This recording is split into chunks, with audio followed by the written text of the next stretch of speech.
चाहेगी? क्यों नहीं सरकार की तेल कंपनियां डायरेक्ट ये काम करती, ये बिजनेस करके, और हमारे जो गरीब जनता जो डीजल पेट्रोल 100 रुपए लीटर पर खरीद रही है, उसका फायदा अगर उसको पहुंचे तो मैं समझता हूं कि 50 रुपए लीटर डीजल और पेट्रोल आम जनता को मिल सकता है। ऑलमोस्ट 32% सब्सिडाइज्ड रेट पर रशिया से क्रूड इंपोर्ट हो रहा है।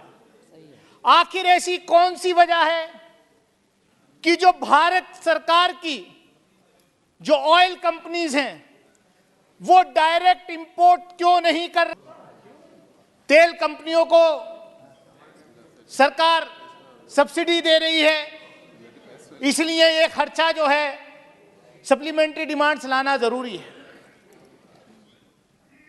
मैं आपके माध्यम से माननीय मंत्री जी से सिर्फ इतना पूछना चाहूंगा कि क्या ये सही है कि जो रशिया से क्रूड ऑयल हम लोग सब्सिडाइज्ड रेट्स पर इंपोर्ट कर रहे हैं? ऑलमोस्ट 32% सब्सिडाइज्ड रेट पर रशिया से क्रूड इंपोर्ट हो रहा है। आखिर ऐसी कौन सी वजह है कि जो भारत सरकार की जो ऑयल कंपनीज हैं वो डायरेक्ट इंपोर्ट क्यों नहीं कर रही? क्या यह सच नहीं है कि आपके सरकार के जो खास जिन पर आशीर्वाद रहता है 2-3 कॉरपोरेट्स पर, वो लोग सस्ते दाम पर रशिया यूक्रेन वॉर का फायदा उठा करके रशिया से क्रूड इंपोर्ट कर रहे हैं 32% सब्सिडाइज्ड रेट पे, और फिर उसको रिफाइन करके एक्सपोर्ट कर रहे हैं यूरोपियन यूनियन वगैरह में?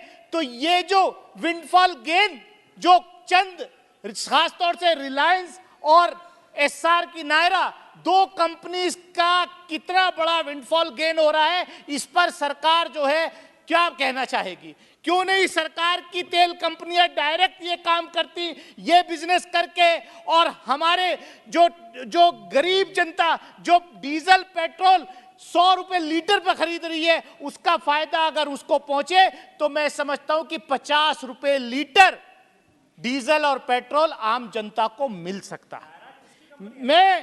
मैं जो है, अब मुझे पता नहीं किसकी कंपनी है, शायद जिसके लिए आप पहले काम करते थे एसआर की होगी, मुझे नहीं मालूम किसकी है। मैं सिर्फ इतना कहना चाहता हूं माननीय सभापति महोदय कि हम लोग यहां पर इतनी बड़ी बड़ी बात कर रहे हैं। इस सरकार ने, अभी बात हुई इकोनॉमिक पैरालाइसिस की, आज कौन सा इकोनॉमिक पैरालाइसिस नहीं है? आज तो गब्बर सिंह टेरर से सारे छोटे मोटे व्यापारी परेशान हैं।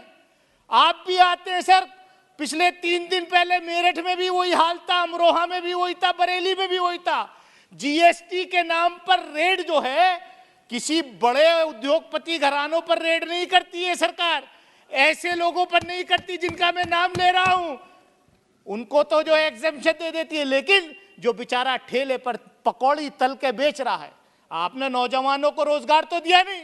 आदरणीय प्रधानमंत्री जी ने कहा था कि यह भी रोजगार है कि स्टूडियो के बाहर जो पकौड़ी तलने का पकौड़े तलेगा, वो भी तो एक रोजगार है। लेकिन आज तो हालत ये हो गई, उत्तर प्रदेश के अंदर जो पकौड़े तल रहे ठेले पे लगा करके, जीएसटी की रेड उन पर हो रही है। सभापति महोदय, मैं कहना चाहूंगा आपसे कि डिमोनेटाइजेशन आपने किया कि साहब टेरर खत्म करेंगे, ब्लैक मनी जो है कैश खत्म करेंगे, नकली नोट खत्म करेंगे।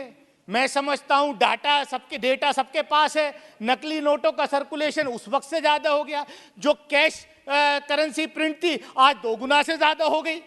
तो आपकी जो पॉलिसीज हैं उस पे आप क्या कहना चाहेंगे? मैं